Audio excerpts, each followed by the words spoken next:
Formed from a famous talent show, they're an idol group on the rise with unstoppable momentum. The group is called Face, spelt F/Ace. They're our heroine's bias, with the pink-haired member, Tamo, dedicating this next part to all the girlfriends nationwide. Utage Kinoshita is blown back. She thought he was a god. She thought she was going to die, but with that close-up, she could probably live a few more years. Her family was one you might expect of the typical super idol-obsessed girl. Her parents thought it was nice that their daughter had interests, and that it was quite amusing. Her younger sister, Komare, thought she was crazy and scary. And her younger brother, Yamato, was looking down on Utage for never even having met her beloved Tama. He thought it was more practical to focus on his studies. At 16 years old, Utage was just a high schooler, indulged by her family, who saw her bias as emotional sustenance. She believed Taman could save the world today with his handsome face. She lined up her acrylic stands of him at the perfect angle, staring at her impressive collection of his merch. She thought not only could his face kill, but he was way too sexy to be a high school senior. He was Face's sexy and wild member, with top-notch dance skills comparable to professional dancers, and constantly impregnated girls nationwide in their minds? Hey yo, ladies, is that what you're thinking about your favorite idols like Jungkook or Jimin? Let me know in the comments for research. She smiled, staring at his appearance in the talent show 2 years ago, where he said he wanted everyone in the whole world to smile. She got startled, receiving the upcoming Face Dome concert lottery result notification. Giddy with anticipation, knowing the odds of getting drawn were 95 to 1, it was very hard to get. No matter what the result, she prepared to accept it. Her jaw dropped, seeing the message inside. She won! Utage's supervisor apologized, having called her to fill in on her day off. Miss Toda was currently in the hospital due to appendicitis, so Utage was asked to take care of her client during this time. Utage brightly accepted. She of course needed more money to support her bias. She started part-time housekeeping originally because it worked with her schedule, but now she's also gotten quite used to it. She saw her client's name listed as Tamon Fukuhara, the exact same name as her beloved Tamon. She drooled, imagining him whispering to her, "Keep it a secret from me, kitten," but knew there's no way her Delulu fantasy could be true. Entering the disgustingly dirty apartment, she was caught off guard by her client sitting fetal position in a corner, but easily recognized the face imprinted in her retina daily. With her telling him she was going to vacuum, he hid further into his hoodie and affirmed it was okay. She considered the idea he might be surprisingly introverted in private. She shortly came back to ask for the laundry detergent and found him curling and shaking over the fact he wasn't told someone so young would be coming. He couldn't get into idle mode at home. He didn't know what to do. She thought he was super gloomy, that she probably wanted a stink bug to kill him. He assumed the worst, thinking that she'd write a post making fun of him, that he was a friendless loser, that he'd become a laughingstock, and the fans who once supported would brand him a traitor. He imagined himself getting shanked at night and left to bleed out, and thought life would be better if he were never born. Watching him cry, Utage wondered if this guy really was Tamon. Was he really the visual serum Tamon? She tried coping as she worked, telling herself with the upcoming Dome concert, he must just be tired. She panicked, thinking he might retire from mental exhaustion. She'd die for sure. She admitted she's been a loyal follower since the talent show 2 years ago. And even knowing maybe she shouldn't say this, she told him she was glad he was born and decided to become a singer. He apologized, knowing since she liked him this much, seeing him now, her image of him must be shattered. He thought an imposter like himself didn't deserve anyone's support. Utage froze, thinking about all the fans who supported him just like her. She was angry, asking if he was looking down on their adoration. She brandished her idol fans and went into a delusional rant about how he turned their world into heaven, how he was handsome, smart, and unparalleled. To her, he was a god, and the idea of that was indisputable. She shouted, "Tamon is a god, an emissary of love who came down to earth for all young girls. He's also an angel." She wanted him to repeat after her, even if it was the man himself. She wouldn't bow down to a Tamon anti-fan. She didn't think someone with this kind of personality would want the image he portrayed on stage. And he didn't. It was the agency that set his persona. There is someone he looked up to. Though he thought of it as utterly presumptuous, he wanted to be like that person and make everyone smile. Utage remembered that's what he said at the talent show. She believed even if his cheerfulness was an act, it wasn't fake. His real intent was why he was able to move so many people. When she told him he wasn't an imposter, he got a vision of his manager telling him she didn't need the real him and to not show his true self to others. He curled up again, saying after he became popular, all sorts of people started criticizing him, so he gradually lost faith in what his fans said. He couldn't trust what he wanted to believe, and he felt so ashamed of himself for that. The person he trusted least of all was himself. He wanted to go deeper into the jungle or on a secluded island and live without humans all alone. But Utage would point out how he was just talking about his dream, and if he couldn't believe himself, she was going to keep supporting him until he did. She was going to cheer for Mr. Gloomy Hara. On the Face YouTube channel, Tamon introed himself as the missionary of love and positivity, the sexy and wild member of the group. And despite the next guy being the youngest, Aori Sakaguchi told the fans they could rely on him. He was the prince in the group. Natsuki Ishibashi was cheerful and cute. He was everyone's angel. Keito Tachibana loved rice balls. He was the leader of Face. And lastly, Rintaro Kai only coldly referred to himself as Kai-des. Utage was somewhat at a loss that this Tamon was the same guy. Doing the cooking, she was surprised to see how empty his fridge was last time. The trash was full of instant noodle bowls too. He quickly apologized for spending money recklessly and creating so much trash when he was trash himself. Utage didn't mean it that way. She was just impressed by how he could sing and dance while living like this. She presented his food, and he started to go into a panic, imagining a scenario where he'd choke on it and die. He saw her as a demon, but he'd quickly grab and eat the food turned away, and he turned back. Idle mode turned on! Leaning over her, he told her, "This is bad. This is just what I like. Can I lick it clean here?" This got Utage bright red. And even though he was referring to the fried chicken, she exploded. Utage Kinoshita, 16 years old, passed away today. Cause of death? Tamon was too erotic. Tamon went back into gloomy mode because she frightened him, but she argued she was the one who was frightened. She didn't know he could switch modes so suddenly. He apologized because he's been so busy lately that his switch sometimes acted up. He started hyperventilating and fell over. How much effort did it take to perfectly meet fan ideals? Even so, Utage thought he still did, and he worked hard to make everyone smile. She fed him spring rolls for dinner, and that day, during his show appearance, when the host told him he was giving off particularly strong pheromones, he answered it was because of the delicious tuna spring roll he had recently. Utage remembered, and Tamon got so embarrassed hearing himself say that on TV. Later, Tamon would shakily approach Utage, bringing up that his manager told him to take home selfies for the fan club, but couldn't switch modes at home. He needed her help. Utage, having learned Tamon instinctively responded to cheering fans, she pulled up her fan, and he instantly switched modes, telling her he was aiming for her heart. She ended up helping him get plenty of alluring home selfies, and had to slap herself to keep her hormones under control. He thanked her. Because of her help, he didn't have to throw up trying to take photos. However, Utage never got tired of seeing his handsome face. No matter what, in her eyes, he was the best in the world, and she went back down from that claim.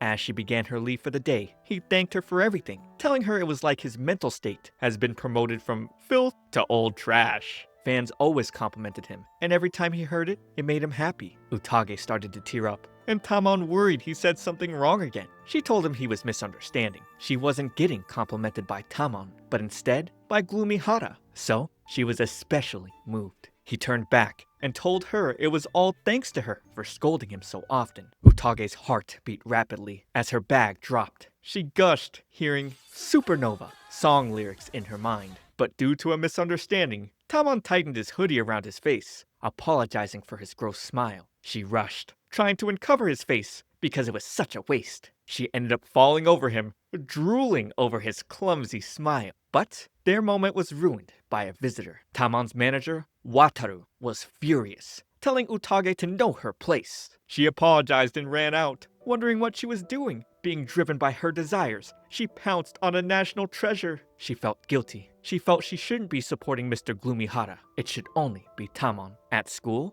Utage's friends read a news report about an idol being victimized by a stalker, claiming the stalker even came into his house and hugged him. When Riko said that's why she couldn't stand low-class girlfriend fans, Utage replied, "That's right. The girl was so out of line, she should die of stupidity." Yuina then flashed this month's Tamon photos, adding that the amount of skin shown was her happiness index. Utage went into a daze, gushingly thinking about how much of a zombie he was at home. With her falling over, her friends had no idea what was wrong. Utage didn't know what to do. These images kept replaying in her mind. The next time she saw him, she was sure she'd fall even harder. She was afraid she'd pounce on him again. Tamon would hear the doorbell ring and got up, excited to see Utage, but was instead met with Miss Toda, his usual housekeeper. He sighed and hid himself as she rambled on. Utage was glad Miss Toda was back from surgery. She felt it was time for her to go back to being a fan from afar. On the night of the Dome concert, Face gave their intro to thousands of fans. They would do their bit, with both Tamon and Aori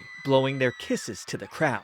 As the girls continued to cheer, Utage knew Face would definitely become the face of this era. As they performed their hit song Supernova, Utage screamed that Tamon was so cool, and Tamon heard it, finding the one sign in the crowd that was hers, reading Tamon Colt. It warmed his heart. During show intermission, Utage considered getting a drink before going home. She was excited and sad at the same time. She had mixed feelings. She suddenly got grabbed and taken backstage. It was Tamon, staring at her, sweating and gasping. He told her he saw her, and she started tearing up, hearing he recognized her amongst all his fans. He wiped her tears, telling her that he wanted to make everyone smile. Making her cry, he asked if it had to do with why she wasn't coming to his house anymore. He backed her against the wall, as she told him any fan would want to know him more. That's why she couldn't have him all to herself, or she might do something that would put him in a difficult position. He told her that was for him to decide. He didn't want her to say that. Grabbing her and putting his head on her shoulder, he wanted her to support him by his side, and he couldn't live without her anymore. She couldn't tell him no like this. She told him,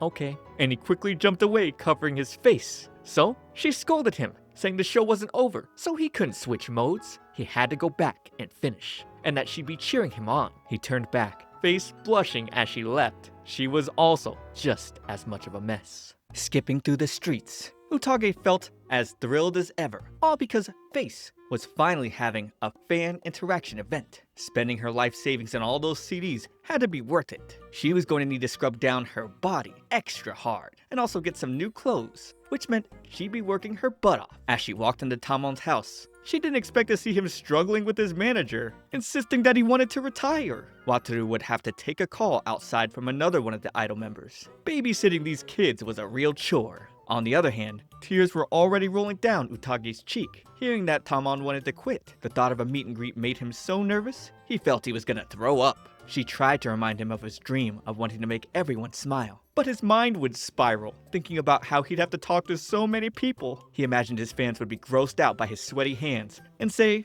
well, mushroom farm. He didn't even understand what the hell sexy and wild meant. What's so good about a guy who could get arrested for sexual harassment at any time? Even questioning why people would use up their life savings to buy his CDs. Utage snapped. Who the hell was he to talk down about Tamon's hand sweat, or even breathing the air around him? She immediately calmed down, seeing how she almost pushed him down again. If he was going to do this, it had to be done right. Tamon wanted to do everything he could to not let his fans down. With that being said, Utage brought out a box filled with 2 years worth of magazines, interviews, blogs, and internet articles she had saved up. She also had documents of everything he had said on TV and in all the media. Even a sutra notebook that she used to feed her delusions. Wow, she is really delulu. Do any of you ladies do this? Leave it in the comments and explain. With all this, he'd probably be able to pull through, and she'd be able to attend the meet and greet in peace. He then asked her for some help with simulations for the event. Enjoying such bliss for free was something she could do.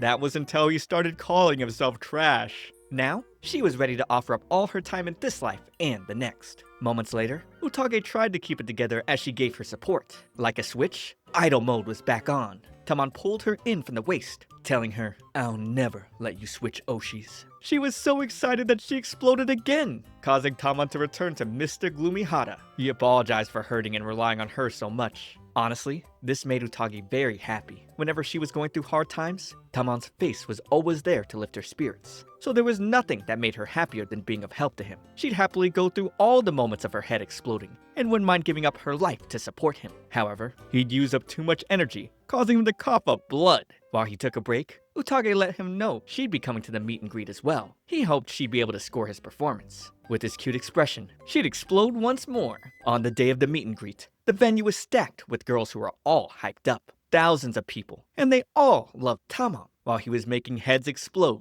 Utage had to make sure her jealousy wouldn't ruin this day. Suddenly, two girls in front of her started arguing. Utage tried to remain peaceful, but she couldn't let such things happen when Tamon was here. Anyone who dirtied Tamon's divine ears had no place in this world. Unexpectedly, security would throw the three of them out. And just like that, Utage's paradise was taken. On the train ride back, she thought it was all good, so far as Tamon was happy. To make up for her losses, she planned to drown herself in work. Once she walked into the office, her supervisor pointed her to a special guest waiting for her. Of course, it was none other than Tamon. Definitely not an illusion. He was really upset about her not attending the meet and greet. Embarrassed, she claimed it was because she lost her ticket. Regardless, her promise needed to be kept. Tamon was willing to respond to any request she had. She asked him to be her Tamon for just this moment. His response? A cold no. Without even thinking twice, he reverted to gloomy Hara, complaining about how he wanted her praises. He was waiting that whole time so she could see the fruits of his labor, hoping it would make her happy. Surprisingly, this got Utage's heart racing fast. A perfect score for him. During lunch break, Riko and Yuina were talking about the meet and greet. Due to how close the idol group was getting to their fans, Yuina feared their bias might end up meeting a fangirl in private. If this happened, she and Riko happily agreed to kill the girl. As for Utage, she was dragged into their killing plans without a choice. Knowing full well she was the main culprit, she had to keep it a secret. When she got to Tamon's place, she'd see him crying by the corner of the room. Apparently, he'd soon be going on a show where the viewers would rate stylish celebrities. Hearing this, she was thrilled for him, but Tamon feared this was the end. The clothes he was wearing were the only clothes he owned.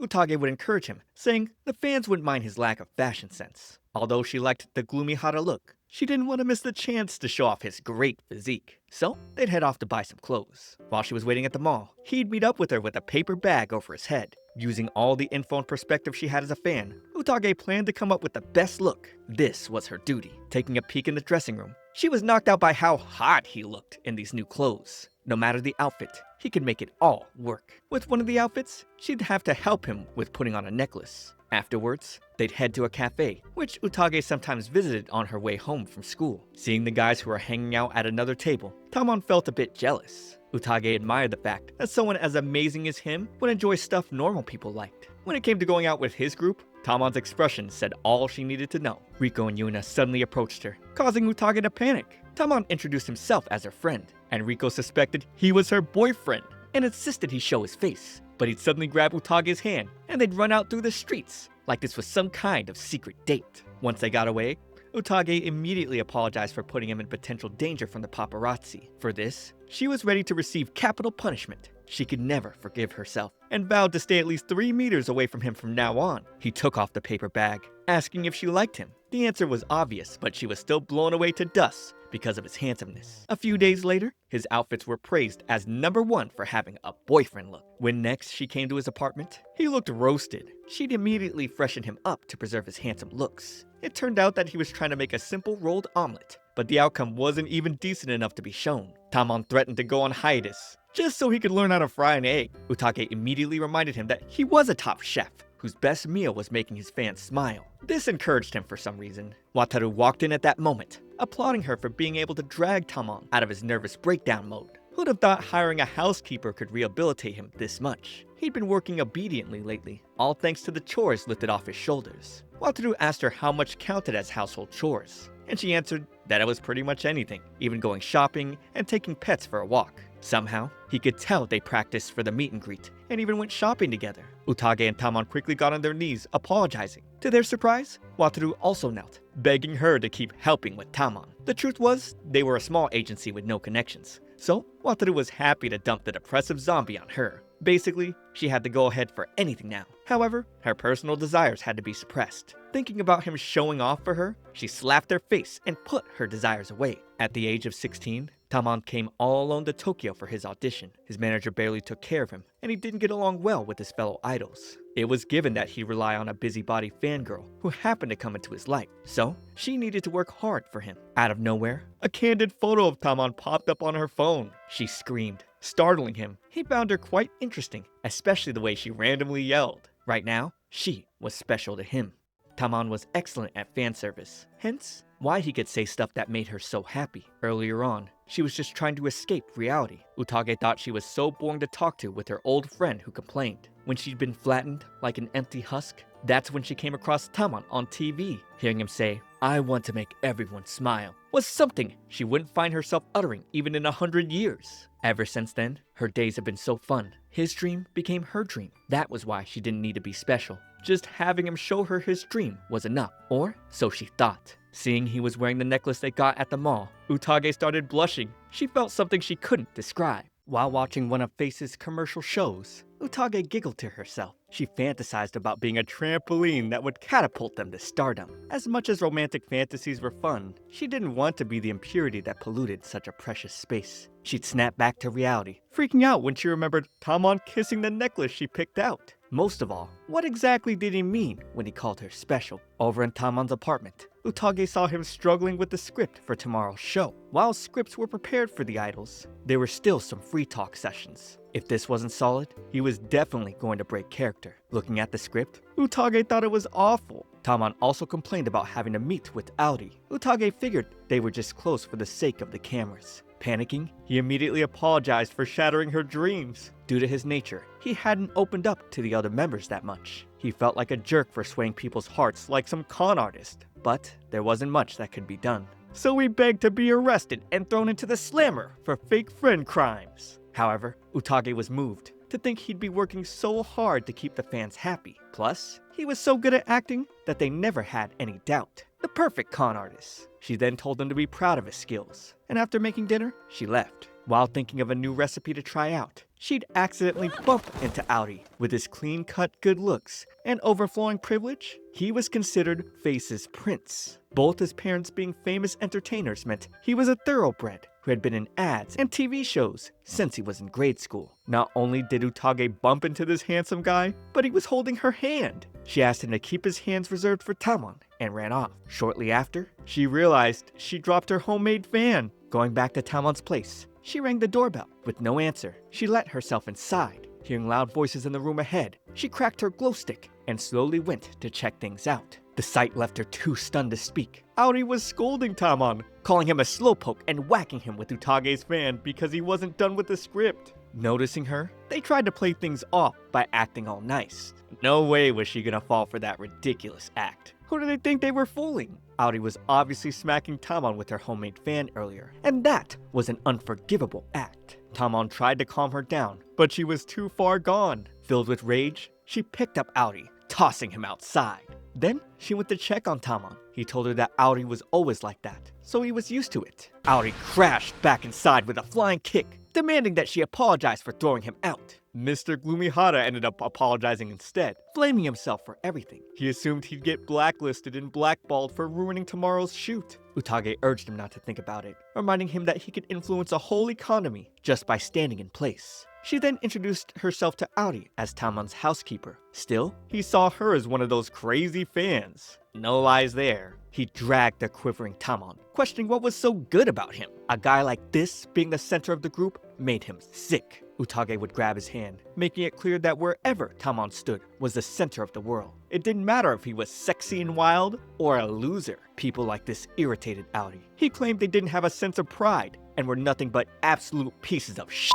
Just before Utage could reply, Tamon interrupted, going, "Tamon is God!" He stood up for her, explaining that she was a kind and brave person who could get mad for the sake of others. She was nothing like the people Audi was talking about. Wataru then showed up, yelling at Audi for breaking the door, and gave him some bubble tea to calm down. While Tamon started breaking down again, Utage encouraged him to get back to work. Wataru fixed the door, and she prepared some drinks for everyone. Before leaving, Tamon promised he'd do his best at the shoot tomorrow, so he asked her to watch him. On the elevator, she'd bump into Audi again. She tried closing the doors, but he'd stop her. Pinning her back to the wall, He warned her not to tell a soul what she saw today. She promised not to tell anyone about his true nature, but he felt she still wanted something in return. He offered to make Tamon do anything for her, but she'd flip the positions, threatening to end his life if he insulted Tamon one more time. Her eyes had bloodlust written all over. Auri wouldn't have to worry about people finding out his true nature. She couldn't care less about those she disliked. She swore to never speak to him again and bid him farewell. During break, Utage worried about Tamon having an enemy working so close to him. She'd squeal with excitement, seeing a notification from the official Face account. They were going to be releasing a new Heartbreak ballad, but they'd be using a new center for this song. The center was a special position reserved for those with only immense talent and popularity. Basically, the group's face. And this was normally Tamon's spot. But he was ready to accept whatever they threw at him. For Utage, this was as good as the end of the world. She rushed over to Tamon's apartment, arguing there was absolutely no reason for him to get replaced. Her face had turned red, fuming with anger. He explained that this project was being done because Auri had wanted to be the center for a while now. He was both popular and talented, so Tamon believed he'd fit right in. Of course, Utage thought Auri was just trying to steal the spotlight. Not really having much confidence, Tamon couldn't blame anyone if he wasn't chosen. Regardless, Utage promised his fans would be there, cheering him on. But if he wanted to make everyone in the world smile, this wasn't the time to be giving up. Crying a river of tears, he confessed that when the project was brought up, he was so frustrated that he cried into his pillow until it was sopping wet. Summer vacation was finally here, and while the world seemed to be excited for festivals and beach trips, Utage and her friends had more important things to worry about. The special program to pick a new center for Face was airing its first episode tonight. If Tamon got judged unfairly, best believe Utage was going to arm herself and attack the agency. She was scared of what she would do if the results weren't in her favor. In order to make sure they could watch the show calmly, Rico decided they should review who Face was. First was the current center, their beloved Tamon, the insanely hot man who was a literal god when he walked. Second was the leader, Kato. He was the approachable one you could actually imagine dating. Next up was Natsuki, the cunningly cute type, a pro idol. Rintaro was more of the mature and mysterious type. Last was Auri, the projected winner. His strengths were how frail and sensitive he was. As the program started, the girls sharpened their vision and focused. The title of this new song was Rain. It took the regrets a man felt when he realized the weight of what he had lost and turned it into a lyrical melody, a ballad about heartbreak. The theme of the first episode would be a visual battle known as Heartache. The idols would try to best express these sentimental feelings from the song, and it would be judged with a point system. Audi went first, and his performance telling a woman not to go while soaking in the rain blew them away. A phenomenal performance, but not beyond Utage's expectations. She was certain Tamon would go beyond what they expected. However, Tamon's performance didn't depict the sadness of a man who had lost something, but the thirst of a king who wanted it all because he wants for nothing. In other words, it didn't fit the song one bit. You couldn't tell that to the girls though. They loved every bit of his display. Why exactly were they choosing another center? That's when the followers of the Church of Tamon realized that his life completely lacked the concept of heartbreak. After the show, Audi teased him for being a total failure. At this rate, he would become the center. Audi was eager to see what Utage's face looked like now. With a demeaning tone, he told Tamon, "Hopefully, she's not sick of you." Back home, Tamon thought his life was over as he sprouted mushrooms everywhere. He couldn't even fall in love with someone, so how was he supposed to imagine what heartbreak felt like? The more he tried, the more he turned into Harihara. It seemed like that was all he could do. Suddenly, they started hearing loud bangs on the ceiling. Audi burst through the door, complaining about the mushrooms. Apparently, he lived upstairs. He started boasting of how he displayed the way a center was meant to be, but Utage didn't care about him at all. He'd called Tamon an idiot, but she believed there was still a chance for him to turn things around. She then asked Audi not to insult Tamon again. He didn't understand why everyone was so obsessed with Tamon, especially Utage, who had seen what he was really like. People had always believed Audi would be the center of Face. All his pride got to his head. He angrily turned to Utage, demanding she come over to him if he became the center. Of liking the video and subscribing to my channel, let me become your center. Because here on my Shoujo Weekly, I've got tons of stories for you to enjoy in the shoujo genre. Not sure where to start? You can check out my completed series playlist. It's filled with over 60 hour-long plus videos for you to fill your time with. You can play them while doing chores, grinding video games, and even to sleep. So come on, hit that subscribe and I'll be your guy. Utage thought Aori was asking her to be his housekeeper and told him he'd have to hire someone else. He demanded she stop coming to Tamon's place so much and open up her schedule. If she knew Tamon was going to win, she shouldn't have a problem with that. Unless she had a feeling he'd lose. Just like that, she agreed to Aori's bet, leaving Tamon in a tough spot. She immediately apologized to him for accepting the bet, but she couldn't bring herself to say Tamon can't win. Even as a lie, Utage told him to pay no mind to it and do his best. However, he wasn't about to let her go. Leaving wasn't an option, and she was willing to do anything to help him win. Tamon had always looked up to idols ever since he was little. He really loved his fans, but falling in love with one person wasn't something he had experienced. He had no idea what love was. The love Utage had for him wasn't the same most people would define. To get some experience, he'd ask her out to a festival, despite the never-ending Tamon fest going on in her brain. This was still a lot for her. But if he was going to sing about heartbreak, he needed to learn about love first.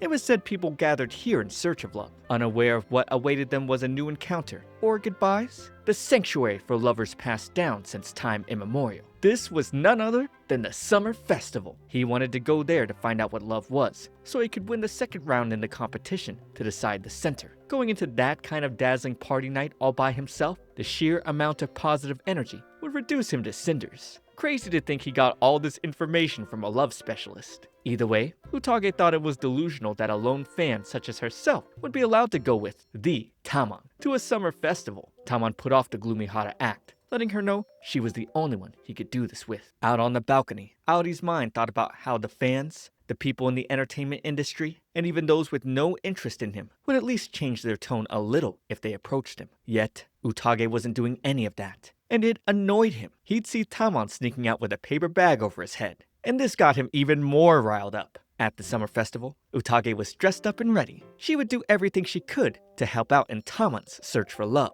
As his housekeeper, of course. This was just another form of housework for her. Definitely not romantic. Approaching her, Tamon was stunned by her beauty. Before he could comment on her yukata, she blurted out her excitement at how black hair suited him. Luckily, she was meeting with gloomy Hara. If it were Hari Hara, fireworks would have been shooting out of her head right now. They had no idea Aori was behind a tree spying on them. Utage suggested they visit some stalls, but Tamon went missing. Using his binoculars, he was literally searching for love, but she'd protect him from anyone trying to report. The heat was a lot for Tamon, making him wonder if it was due to all the couples around. But Utage told him it was just the air temperature. He tried to comment on her yukata again, but she'd cut him off, pointing to a guy who was trying to show off to a girl. They wondered if that was love. They'd visit the same stall where Utage had to shoot the prizes. She took the rifle, and with her keen precision, she perfectly hit all the prizes that had to do with face. For her, this was nothing compared to trying to win concert tickets. When Tamon took his turn, all he could win was a yucky stick. Chocolate shiitake flavor. Ugh.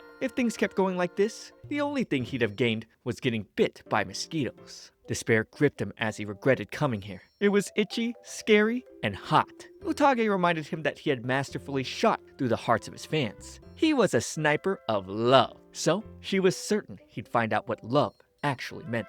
Shortly after, she'd point him to a couple sharing takoyaki. So, he decided to get some. But she wasn't expecting him to feed her. He looked so hot as he told her to say ah, and that made the fireworks go off, blowing her away. From then on, his attitude completely changed, acting all cool and looking out for her. A world where Tamon was living as a normal person? No way! There was no normal person like this in existence. Utage's head was full on carnival right now, and she wasn't going to be able to help him find any love. She apologized for being such an otaku, but he took fault, feeling he hadn't really understood this love thing well. Once again, gloom filled the air. While Tamon went to get drinks, Utage thought about how she just couldn't see him as a normal guy. On the other hand, Aori was yet to understand if these guys were dating or not, and it was pissing him off. Putting on his mask, he'd approach her and ask about her relationship with Tamon. She told him that Tamon wasn't her boyfriend. She didn't really understand love herself and felt like he was hitting on the wrong person. She thought there were plenty of other cute girls around. Just then,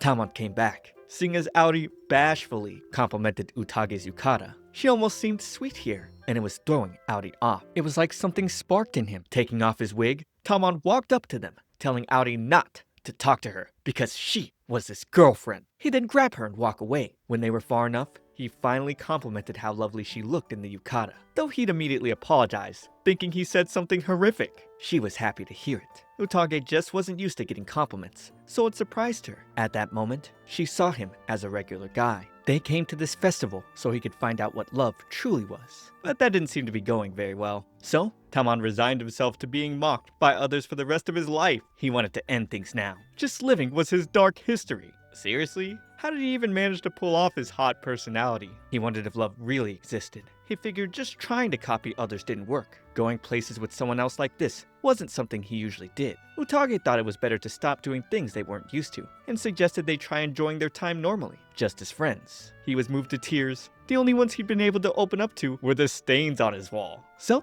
just hearing the word friends was a lot for him to handle. He apologized for trying to fly when he was only just a caterpillar. But to her, he was a fallen angel who had lost his wings. And she threatened him for insulting himself. Walking back together, he asked if he could call her Master Kinoshita, since being friends meant they were closer than two strangers. Utage didn't know how to handle being called master by a god himself. She told him to just call her Kinoshita, while she referred to him as gloomy senpai. But to be honest, she was fine with him calling her whatever he liked. Hearing drums in the distance, they went off to join the dance. Tamon was always working hard, and Utage felt he deserved a moment to enjoy being a high school student. So for now, they could just be friends. As they enjoyed their time together, she wondered if this was what he would be like as a regular student. Shortly after, she brought him some ice cream. Seeing that it was already melting, he rushed to take a bite while it was still in her hand.